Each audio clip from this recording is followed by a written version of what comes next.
Bom dia a todos, queridos e queridas companheiros e companheiras de jornada rumo à luz, rumo à ascensão espiritual e planetária. Tudo bem com vocês, meus queridos?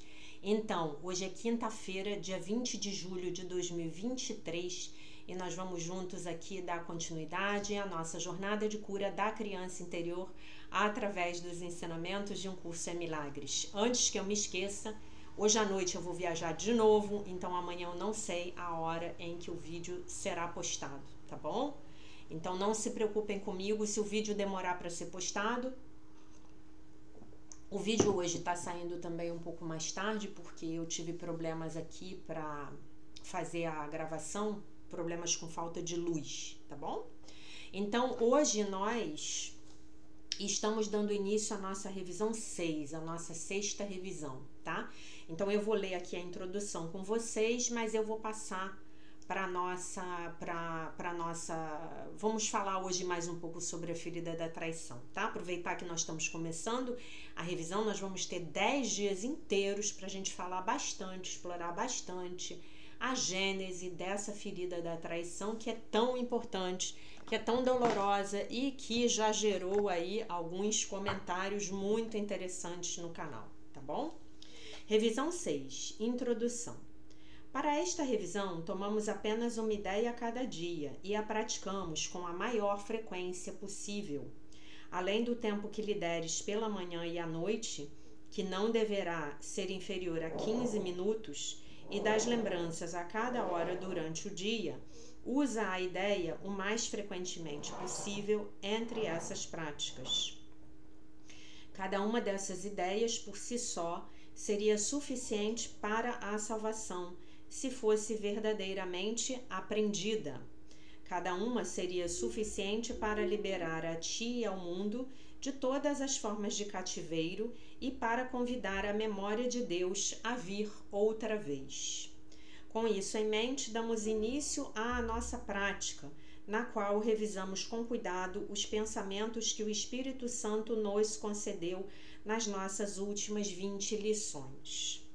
Cada um contém todo o currículo, se for compreendido, praticado, aceito e aplicado a todos os acontecimentos aparentes durante o dia.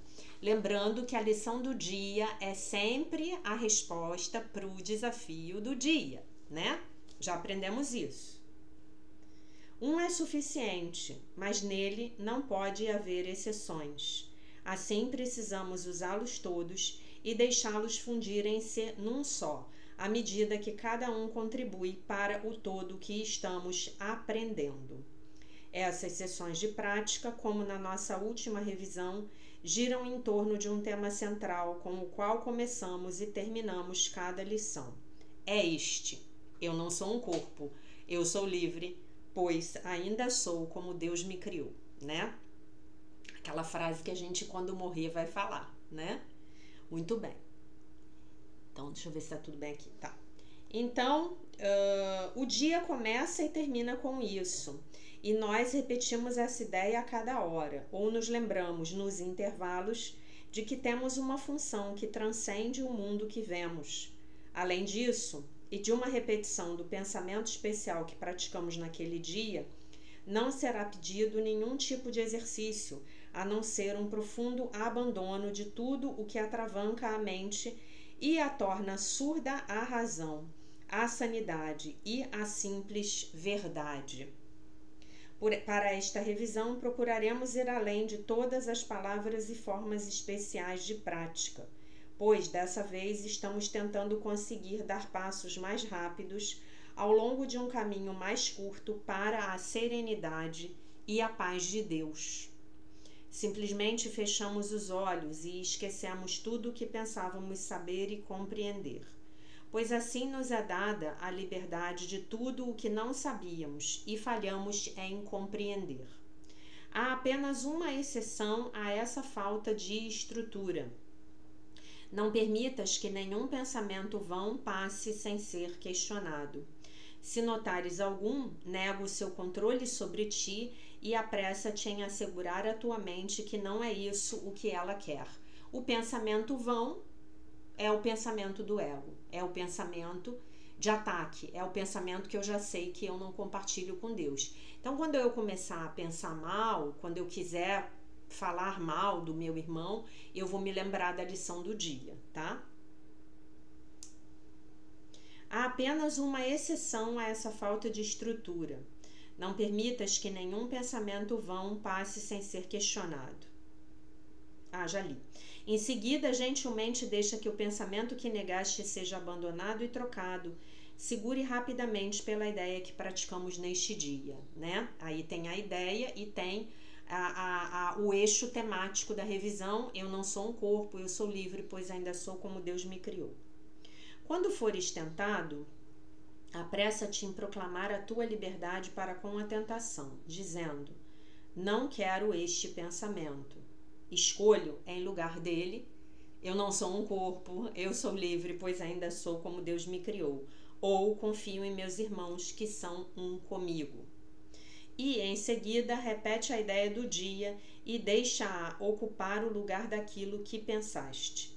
Além dessas aplicações especiais da ideia de cada dia, acrescentaremos apenas algumas expressões formais ou pensamentos específicos para ajudar a prática. Em vez disso, damos esses momentos de quietude ao professor que ensina na quietude, que fala da paz e que dá aos nossos pensamentos qualquer significado que possam ter. Quem é o Divino Espírito Santo, né? A ele eu ofereço esta revisão por ti. Eu te coloco a seu cargo e deixo que ele te ensine o que fazer, dizer e pensar a cada vez que te voltares para ele. Ele não falhará em estar disponível para ti, o Espírito Santo, né? Toda vez que o invocares pedindo ajuda. Ofereçamos a ele toda a revisão que iniciamos agora e também não esqueçamos a quem ela foi dada ao praticarmos dia após dia, avançando em direção à meta que ele estabeleceu para nós, deixando-o ensinar-nos como ir e confiando plenamente nele quanto à melhor maneira através da qual cada período de prática pode se tornar uma dádiva amorosa de liberdade para o mundo. E aí a lição do dia. Eu não sou um corpo, eu sou livre, pois ainda sou como Deus me criou. Confio em meus irmãos que são um comigo. Não há ninguém que não seja meu irmão. Sou abençoado pela unicidade com o universo e com Deus, meu Pai, único Criador do todo, que é o meu ser, para sempre um comigo. Eu não sou um corpo, eu sou livre, pois ainda sou como Deus me criou. Então, a lição do dia: confio em meus irmãos que são um comigo. Não vamos repetir a prática da lição, tá? A gente já aprendeu como praticar a lição com a criança interior, tanto com a lição do dia, quanto com essa ideia que é o nosso eixo temático central, né? Não sou um corpo, eu sou livre, pois ainda sou como Deus me criou. E aí, se vocês quiserem, vocês voltam lá na lição 8.1, que é a revisão de hoje, e revejam o vídeo, tá bom? Eu vou passar adiante aqui para o texto da Marianne para depois a gente poder abordar a questão da ferida da traição, tá? Mais profundamente. Eu já gostei muito dos comentários que eu recebi, vai dar para a gente explorar bastante esse tema, que é tão importante. A reflexão do dia 201 do livro da Marianne, Um Ano de Milagres, Devoções e Reflexões Diárias, declara: hoje, como eu faço as coisas é tão importante como o que eu faço, né? Então, como eu estou fazendo, como eu estou vivenciando o meu dia, né? Tudo que eu faço é infundido com a energia com a qual eu faço, com a qual eu o estou fazendo, né? Estou fazendo isso. Eu sei que o que eu estou sentindo é subconscientemente comunicado a todos, e cada pensamento que eu penso cria a forma de alguma maneira. Assumir a responsabilidade pela minha energia é tão importante quanto assumir a responsabilidade pelo meu comportamento, e hoje eu farei isso. Eu busco em qualquer situação ser uma bênção, um trabalhador dos milagres, alguém que expande o amor. Esse é o meu único objetivo, para que eu então possa experienciar a verdadeira paz. A oração. Cada pensamento, cada sentimento e cada ação tem consequências além do que eu posso ver, além do que nós podemos ver.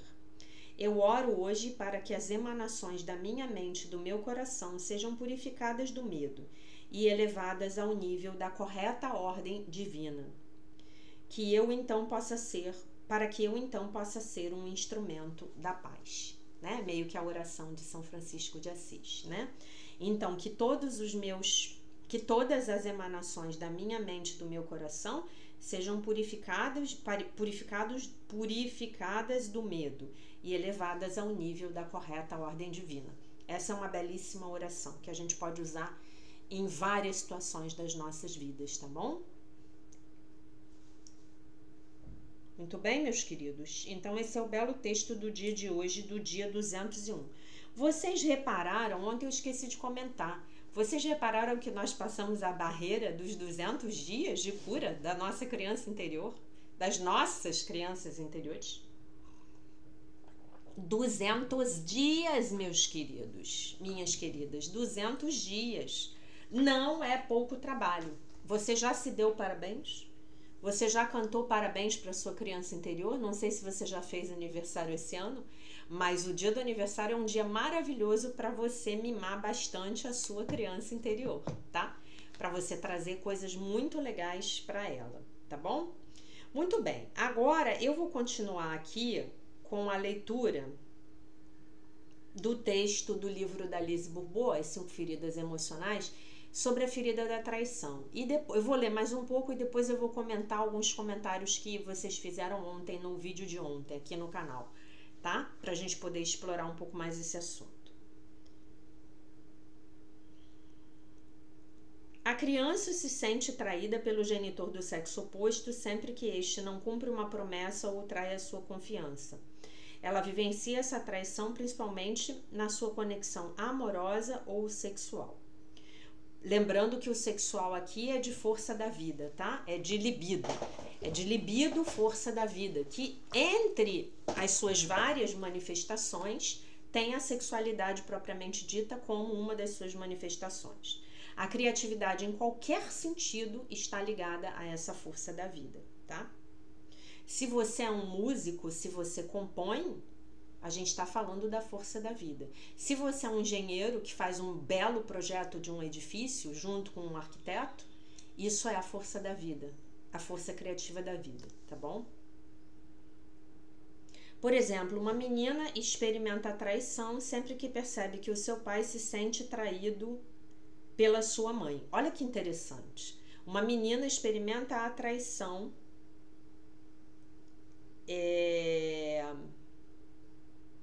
sempre que o seu pai se sente traído pela sua mãe. Olha que coisa forte.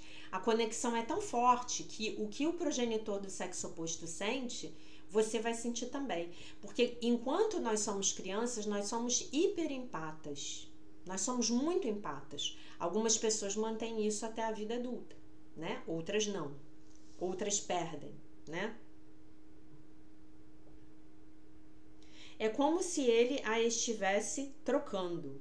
Um sentimento de traição pode ser igualmente experimentado quando a menina é ignorada pelo pai, depois da chegada de um bebê menino. Quando a criança começa a viver experiências de traição, cria para si uma máscara para se proteger, como no caso das outras feridas. Essa é a máscara do controlador.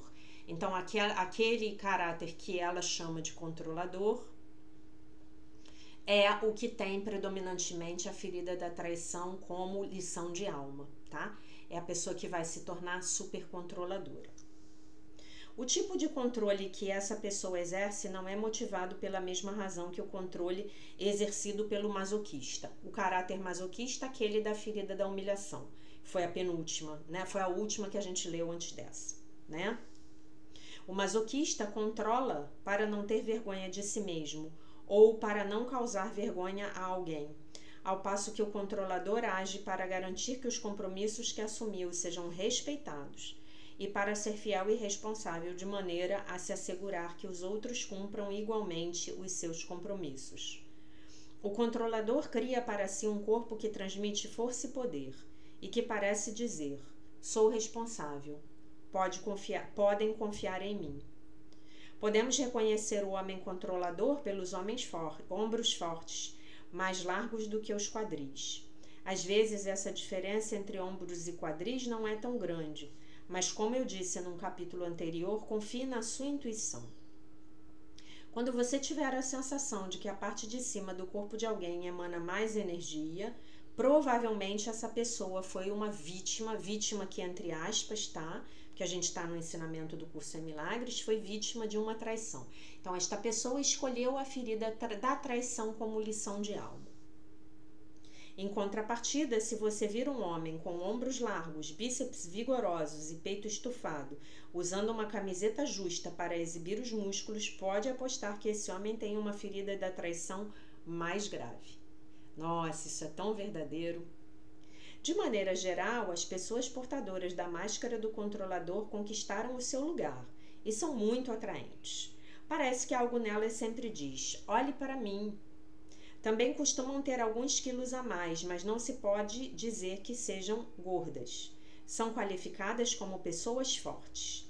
Não parecem gordas se vistas de costas, entretanto podem ter uma barriga proeminente. É uma maneira de mostrar a força, e os orientais chamam isso de força do Hara, que está aqui no nosso plexo solar, tá? Quero deixar claro que o ganho de peso de quem quer que seja está sempre ligado a uma parte mental dessa pessoa que julga não ocupar o seu devido lugar no mundo. Então a pessoa tenta compensar. Sempre que a gente está acima do peso, essa é uma boa investigação para a gente fazer sobre o nosso momento de vida, tá bom?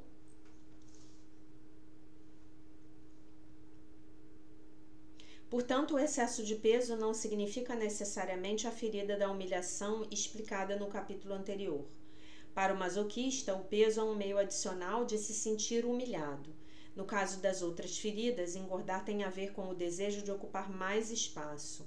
Observe que o escapista e o dependente, que são muito esguios, não querem ocupar mais espaço. Isso ajuda o escapista a se tornar menos visível e o dependente a parecer mais fraco e, logo, a conseguir ajuda. Quando o controlador olha para uma pessoa, ele tem o dom de fazê-la se sentir especial e importante. Seu olhar é intenso e sedutor. A intensidade do seu olhar o ajuda a perceber o que acontece à sua volta. São os famosos olhos de águia. O controlador também usa muito os olhos para manter os outros à distância ou para intimidá-los.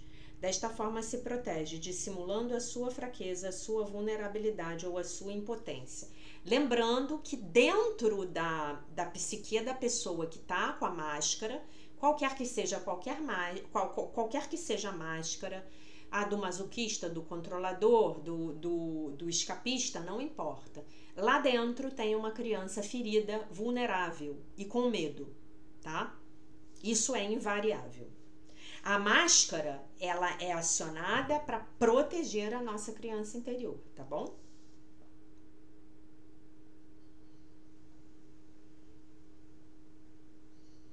Assim como acontece com todas as feridas, quando uma pessoa possui apenas uma das características mencionadas, a sua ferida é menos grave. Reconhecemos o domínio em que uma pessoa é controladora e tem medo de ser traída pela parte do corpo, que indica força ou poder. Por exemplo, quando a mulher ou o homem tem quadris largos e barriga proeminente como uma boa proteção, isso indica raiva do sexo oposto, sobretudo no campo sexual.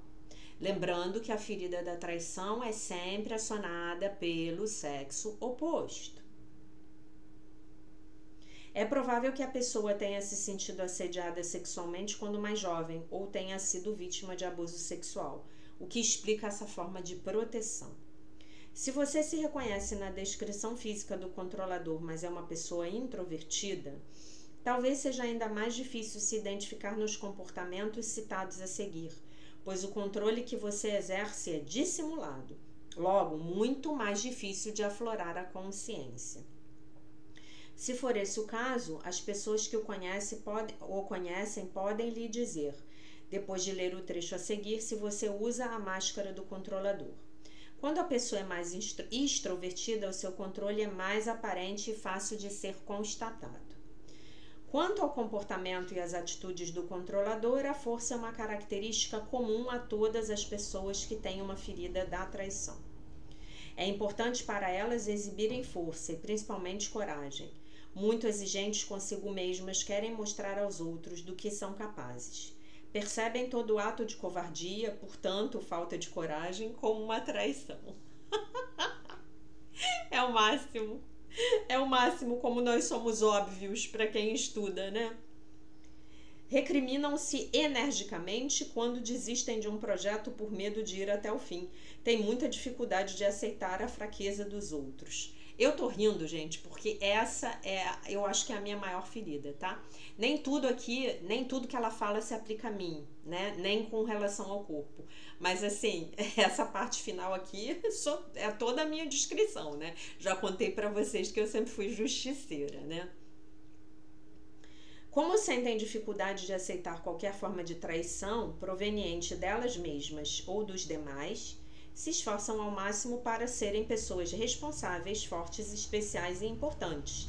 Dessa forma, o controlador satisfaz o seu ego, que não suporta perceber que ele próprio seja capaz de cometer uma traição. Essa é uma grande chave aqui, né? Do que eu tenho tanto medo? Talvez, na verdade, eu tô falando aqui nós que temos a ferida da traição a ser acionada. Talvez nós tenhamos tanto medo da nossa capacidade de trair, né? De deixar o outro na mão, né? Não se esqueça de que todas as nossas feridas são expostas para nos lembrar de que, se os outros nos fazem sofrer, é porque fazemos a mesma coisa com eles ou conosco mesmos. Perfeito. Isso pode não ser compreendido nem aceito pelo ego. Se você se reconhece na máscara do controlador e sente certa resistência ao ler essas linhas, é o seu ego que está resistindo e não o seu coração. Entre as 5 feridas, o controlador é aquele que cria mais expectativa com relação aos outros, pois ele gosta de prever e controlar tudo. Mencionei num capítulo anterior que o dependente também cria muitas expectativas com relação aos demais, mas são expectativas referentes à sua necessidade de ser ajudado e apoiado, devido à ferida do abandono. Assim, ele se sente importante. As expectativas do controlador, por sua vez, têm como objetivo verificar se os outros estão fazendo direito o que devem fazer e se são confiáveis. O controlador também tem grande habilidade para adivinhar as expectativas alheias. Em geral, quando diz ou responde alguma coisa, é em função das expectativas do outro, o que não significa, porém, que ele tenha a intenção de fazer realmente o que ele acaba de dizer. O controlador tem uma personalidade forte. Afirma suas crenças com veemência e espera que concordem com elas. Isso vocês já perceberam em mim, né? Forma rapidamente uma opinião sobre determinada pessoa ou situação e tem a convicção de que a razão está do seu lado. Isso é um inferno, né? Porque se você quer sempre estar certo, né? E querer estar certo é uma coisa bem do nosso ego, né? Afirma o seu ponto de vista de maneira categórica e quer a todo preço convencer os demais. Diz com frequência, você entendeu? Para se certificar de que foi bem compreendido.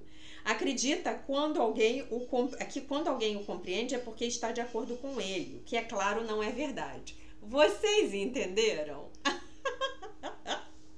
Gente, é muito bom se ver num espelho, né? Eu já li isso aqui umas 5 vezes, estou lendo pela 6ª e as fichas caem, né?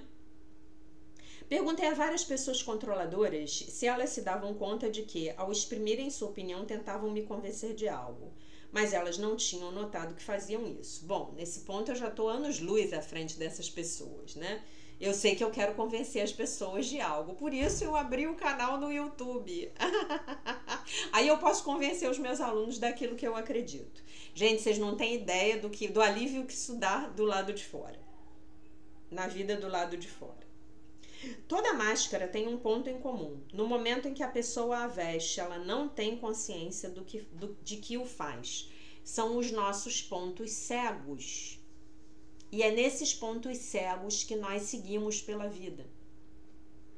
Entendeu? São os nossos pontos cegos. A gente é muito bom para ver o outro e muito ruim para se ver a si próprio. Tá?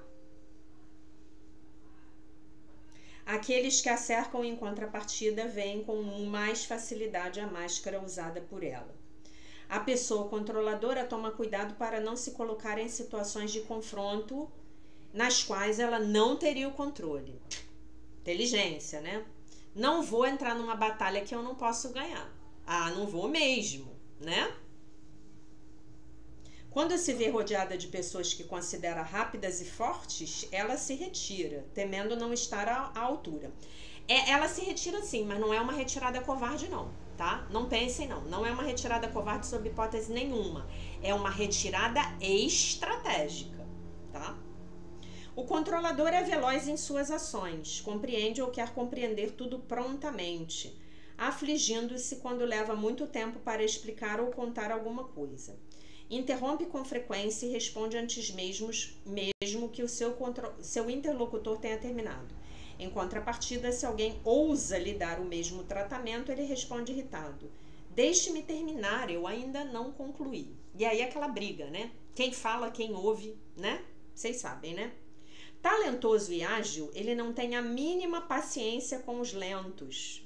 Eu vou aqui pro mínima paciência com os lentos, tá? Isso é um grande defeito que eu tenho. Sou uma pessoa muito impaciente. Já melhorei muito. E precisa se esforçar para não se estressar com eles. É muito comum ele tentar controlar os outros nesse tipo de situação. Por exemplo, seguir de automóvel outro motorista que dirige lentamente o deixa impaciente e furioso, né? E fica perguntando assim, eu fico perguntando, meu divino Espírito Santo, o que eu tenho que aprender com isso? Aí tá aqui a resposta, né?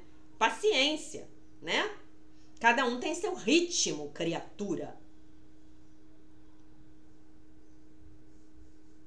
O pai controlador, por sua vez, exige que seus filhos sejam rápidos e aprendam depressa. O mesmo se dá no que diz respeito a si próprio. Quando a coisa não anda no ritmo que ele quer, principalmente quando é defrontado com algum imprevisto, ele se enfurece. Adora ser o primeiro a terminar o que quer que esteja fazendo, em especial quando se trata de uma competição. Terminar em primeiro lugar é ainda mais importante do que fazer direito. Aqui eu não sei se eu concordo não. Eu acho que tem que fazer direito, fazer muito bem e terminar em primeiro lugar de preferência. Às vezes chega a mudar as regras do jogo para que o vento sopre ao seu favor. Quando os acontecimentos não correm segundo as suas expectativas, ele se torna agressivo. Mas não se vê como uma pessoa agressiva.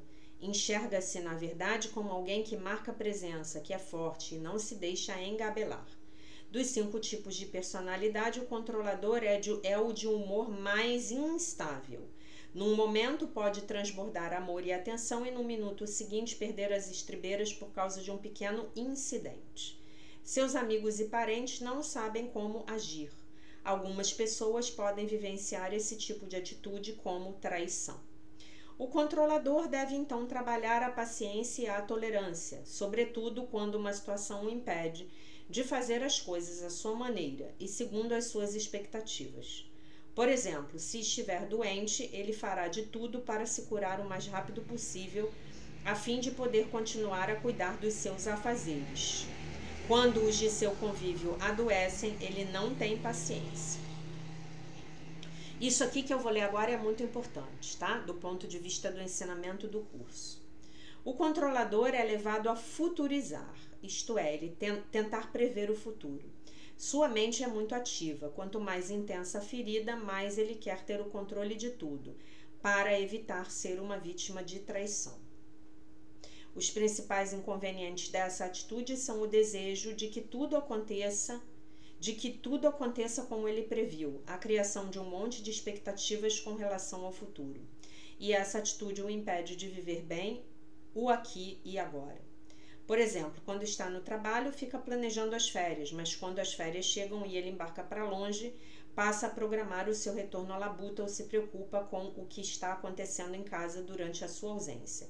Em geral, ele fica mais ansioso por verificar se tudo se dará como ele previu, mais do que por desfrutar do momento presente. Aqui eu vou parar, tá? Ainda tem coisa pra gente ler aqui, bastante coisa. Deixa eu ver se o capítulo é muito grande. Ah, o capítulo é bem grande, então vou ler mais um pouquinho.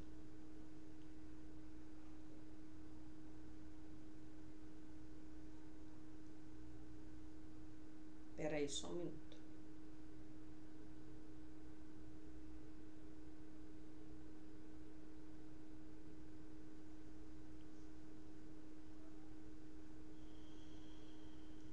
O controlador gosta de chegar com antecedência para garantir o controle de tudo.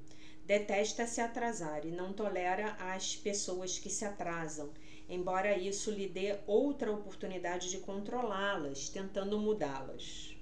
Fica aflito quando termina uma tarefa fora do prazo ou alguém lhe entrega um trabalho com atraso. Essa dificuldade é vivida em especial com as pessoas do sexo oposto, com quem ele se enerva mais rapidamente. Como é exigente, é comum ele não conceder a si mesmo ou aos outros tempo suficiente para executar determinado trabalho. Para ele é tão difícil delegar uma tarefa quanto confiar no outro para realizá-la. Será levado a verificar vezes sem conta se aquilo está sendo feito conforme as suas expectativas. É igualmente difícil para o controlador mostrar a alguém como fazer algo, e esse alguém demorar para aprender. Ele não tem tempo a perder, então, quando delega, são atividades fáceis ou tarefas pelas quais não será criticado, se não forem bem feitas. Eis porque o controlador precisa ser rápido, ele faz quase tudo sozinho. Quando isso não acontece, ele se dedica a vigiar os que o ajudam, né? Então, ele teve que crescer muito rápido. A gente vai ver num outro texto aí ao longo do mês, dos meses, né? Ele teve que crescer muito rápido. Ele teve que ficar adulto muito rápido, tá? E ele teve que ficar independente muito rápido. Então, ele prefere fazer ele do que delegar. É muita ansiedade, é muito incômodo não saber como o que o outro está fazendo será feito. Se vai ser feito do jeito dele, né?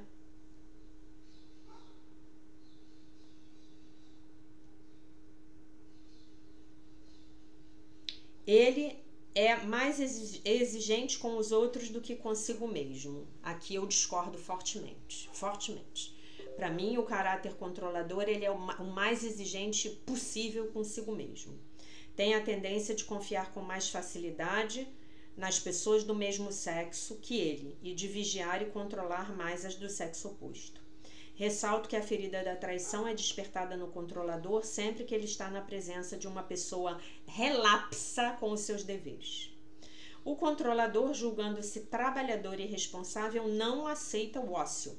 Segundo ele, uma pessoa só tem direito ao ócio depois de executar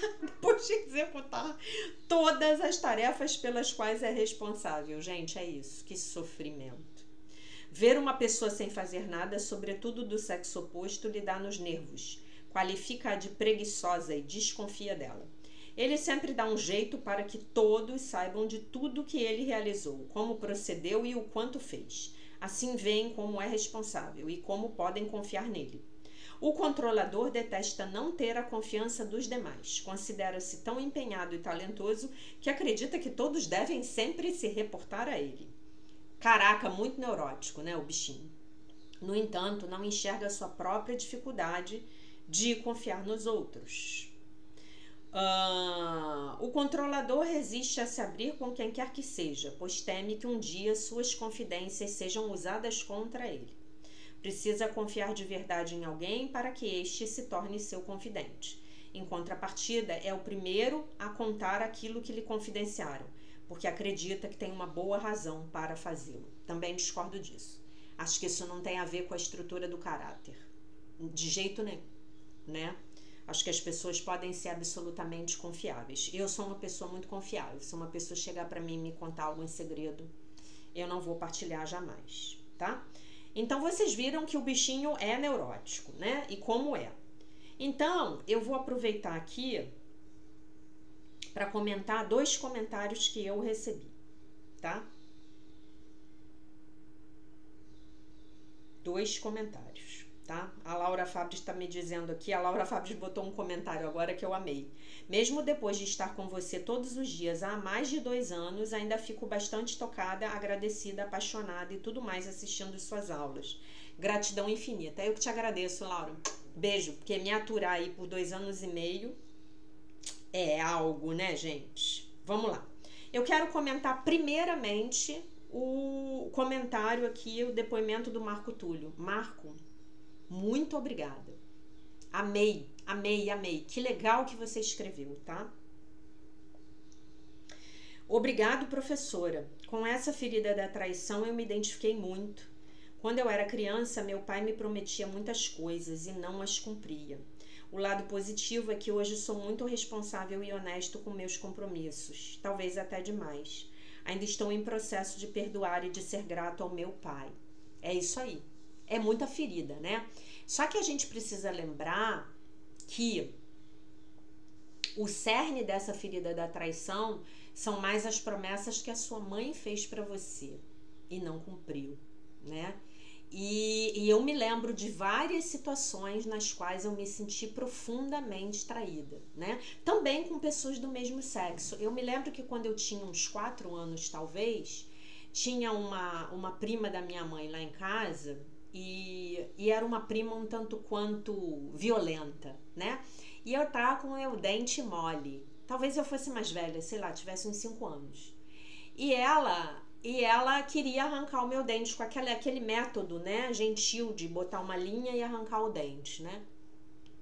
E eu falei pra ela que eu não queria que arrancasse meu dente, que eu tava sentindo dor. E ela falou, então senta aqui, me colocou numa mesa, alguma coisa assim pra eu ficar alta, que eu só vou olhar. E ela foi lá e arrancou o meu dente. Eu não senti muita dor, mas eu senti uma dor no coração. Eu me senti profundamente traída. Eu nunca esqueci disso, ó. Décadas depois estou eu falando aqui no canal no YouTube. E eu achei, hoje, né, com tudo que eu já estudei, todas as formações que eu tenho, tudo que eu sei de como é você criar um ambiente seguro para sua criança crescer, nossa, que atitude desrespeitosa, né? Que atitude desrespeitosa. Né? Você mentir para a criança, foi uma mentira deliberada, né? E é isso, gente, né? É isso. Então que fiquemos atentos aí, né? E muitas outras coisas, né, gente? Os pais, quando falam que vão fazer uma coisa e realmente não fazem, né?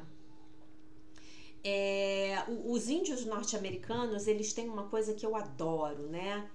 Que é uma expressão que é, obviamente não na língua deles, né, mas que já foi para o inglês, que é o to walk the talk, né, que é seguir a palavra.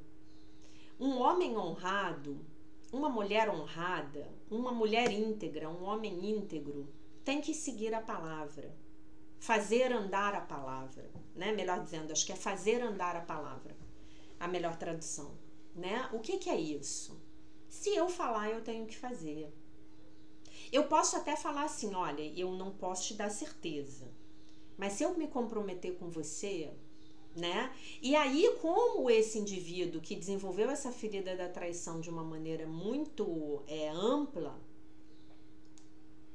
ele vira esse ser super responsável que não pode decepcionar ninguém, que não pode nunca não cumprir a sua palavra, né? Então, assim, na minha vida eu vejo muito isso e vejo também uma necessidade muito grande de avisar, né? Olha, eu vou chegar 15 minutos atrasada. Eu realmente não tenho como, eu me atrasei aqui, aconteceu um imprevisto e eu vou me atrasar, né? E isso é muito sério, gente. Isso é muito sério, tá? A gente precisa botar isso na nossa cabeça e observar como coisas que aparentemente, isso é que é o mais importante aqui na jornada de cura da criança interior. Eu preciso ter em mente que O que os meus pais disseram para mim que não foi nada, que não era nada, que era normal, um minutinho. Então, que o que os meus pais disseram para mim que não era nada, que era normal, que é coisa de criança, que é assim mesmo, na verdade, a percepção que a criança pode ter tido pode ter sido muito diferente disso, né? Por causa da inconsciência mesmo daquelas pessoas que estavam cuidando da gente, né? E eu lembro a vocês que, de novo, mais uma vez, o nosso objetivo aqui não é julgar ninguém, mas é a gente admitir com todas as letras que nós temos questões que precisam ser resolvidas. Nós temos feridas emocionais que precisam ser resolvidas. E se eu fingir que a minha infância foi uma maravilha, que era tudo um mar de rosas, então eu nunca vou me abrir para fazer um trabalho pessoal que é importantíssimo. E que pode ser esse trabalho pessoal, essa cura, que vai abrir as portas para o sucesso e para a felicidade na minha vida. Portas que ainda hoje estão fechadas. Vocês entendem isso? É muito importante que a gente entenda isso, né? Então é como nós vimos, é como nós percebemos. O meu pai prometia um monte de coisas que não cumpria. A minha mãe prometia um monte de coisas que não cumpria. Talvez não pudessem cumprir, mas talvez o melhor tivesse sido não prometer. E aí essas promessas não cumpridas, elas vão entrar na categoria daquelas dívidas emocionais, sabe? Sobre as quais a gente falou na sexta-feira passada. Vão ser as dívidas emocionais. Vocês entendem? Então, assim, que bom nós estarmos tendo a oportunidade de olhar para isso. Não porque a gente quer julgar o outro, não porque a gente quer condenar o outro, porque nós sabemos efetivamente que se nós estamos aqui lutando para nos desvencilharmos dessas programações nocivas do ego, os nossos pais também estiveram e talvez nem tenham tido a oportunidade de conhecer um trabalho de aprimoramento pessoal, fosse um curso em milagres, fosse qualquer outro, né? E os nossos pais, eles têm o passivo emocional deles com os pais deles, entendem? Então a gente não está aqui para julgar ninguém, mas nós estamos aqui para olhar como nós percebemos, a forma através da qual nós percebemos as nossas infâncias, né? E efetivamente muitas barberagens foram cometidas. E efetivamente aqueles de vocês que têm filhos devem ter cometido um monte de barberagens com os filhos de vocês. Mas aí a gente vai criticar, culpar, condenar? Não. Nós não sabíamos fazer diferente. E nós estamos aqui, como ela própria colocou no texto, cometendo as nossas barberagens em todos os nossos relacionamentos.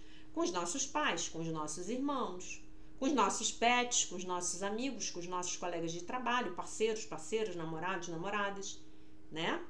Então, isso é que eu acho mais legal, a gente poder olhar para a nossa infância com honestidade, né? Aí aqui o outro comentário que eu quero muito comentar foi o da Denise Helena.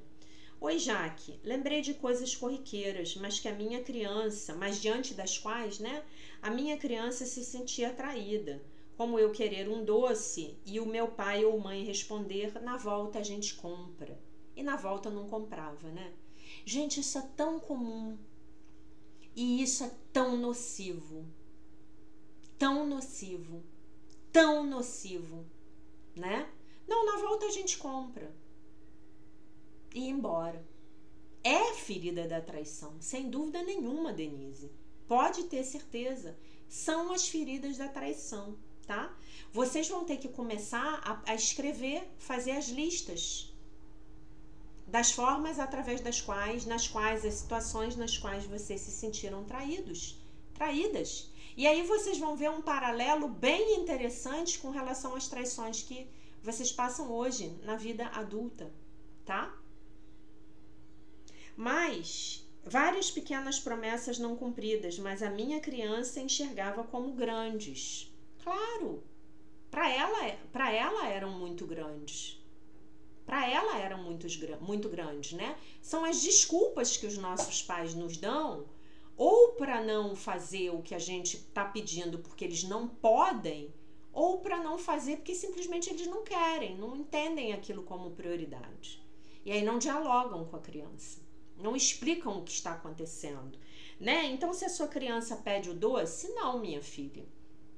Eu posso até comprar, mas vai ficar guardado dentro do armário, porque você não vai ficar comendo doce todo dia, né?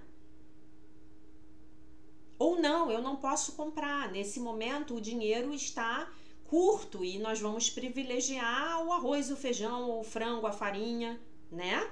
Pronto, falou a verdade, a criança entendeu. A criança se frustrou? Sim. Mas a criança entendeu e não se sentiu traída, podem ter certeza. Mas uma vez que me marcou emocionalmente foi por eles terem escondido que eu fui adotada. Eu descobri aos 5 anos através de uma briga entre adultos em casa. Ah, gente, que dó. E aquilo foi um choque. Até hoje eu me lembro da cena. Não sei se isso se encaixa na ferida da traição. Definitivamente, Denise. A criança se sente traída. Aí é uma situação um pouco mais difícil, né? Porque os adultos vivem esse dilema, né? Mas é praticamente consenso hoje, nas diversas áreas das psicologias, dos diversos tipos de psicologia, as diversas áreas da psicologia, né?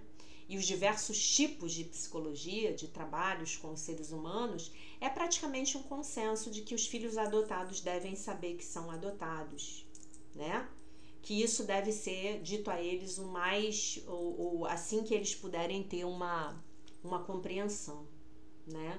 E aí a gente vai se sentir traído, sim. E aí, quando eu li a mensagem da Denise, até respondi a ela, que eu ia comentar hoje no vídeo, eu me lembrei de uma grande traição que eu passei quando eu tinha 7 anos, 6 para 7, alguma coisa assim, 7 anos e meio, alguma coisa assim. Eu fui pro colégio, eu tava na primeira série, né? Naquela época era a primeira série, hoje é o tal do segundo ano. Foi na primeira série, isso mesmo. E aí teve uma colega, eu acho que estava perto do Natal, e era uma colega que nem era muito minha amiga, eu achava ela meio metidinha. E aí vocês vão me perguntar, poxa, você com 7 anos, você achava a sua colega metidinha? Sim, achava. Ela era meio metidinha, e estava perto do Natal, não sei o que, e eu falei alguma coisa do Papai Noel. E aí ela virou pra mim e falou assim, você é uma idiota, você não sabe que o Papai Noel não existe? Que são os seus pais que compram os presentes? Aí eu fiz assim, hã? Aí o queixo, hã? E aí na hora que eu saí do colégio, a minha mãe foi me pegar junto com a minha irmã. Aí eu falei, mãe, olha só, a fulaninha veio falar que o Papai Noel não existe, que eu sou uma idiota porque eu acredito no Papai Noel, é isso? Aí a minha mãe ficou branca, né? Minha mãe, a gente conversa mais sobre isso quando chegar em casa. E aí ela teve que me contar, e quando meu pai chegou, teve que apagar o fogo também, né? Eu me senti muito traída. E eu, particularmente, eu não gosto muito dessa ideia de dizer pra criança que contar a mentira do Papai Noel, sabe? Eu não gosto muito, não. Uma vez até eu tive uma conversa com a minha irmã sobre isso e a minha irmã acha que é falta de, ou pelo menos achava, não sei se ainda acha, que é uma certa falta de romantismo e de fantasia da minha parte. Mas eu não gosto muito dessa história de Papai Noel, não. Nunca gostei, né? Eu acho que tem um jeito de você trazer o Papai Noel para o imaginário da criança com a função dele de meio que de fada madrinha, né? De mago Gandalf da criança, sem você deixar a criança não saber o que tá, sem você deixar que a criança seja enganada. Eu acho que tem meios de fazer isso, né?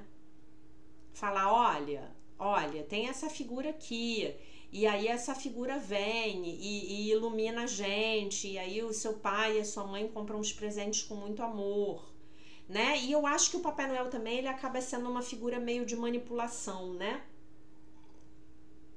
Manipulação comercial, de todo esse jogo comercial que a gente tem aí no Natal, né? Que virou muito mais uma festa do comércio do que uma celebração do nascimento do nosso mestre.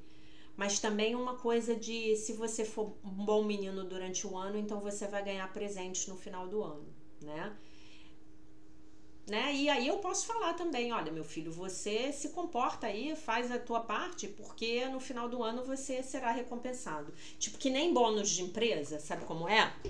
Mas aí já é mais honesto, né?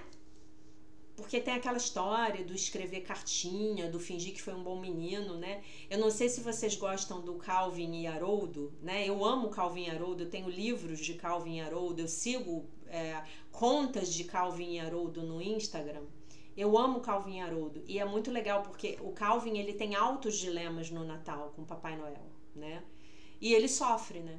Então não sei, compartilhem comigo aqui o que vocês acham do Papai Noel e me digam se realmente é falta de romantismo da minha parte. Talvez seja, né? Porque eu tenho essa mente muito racional, então talvez seja, mas eu não vejo muito proveito, não.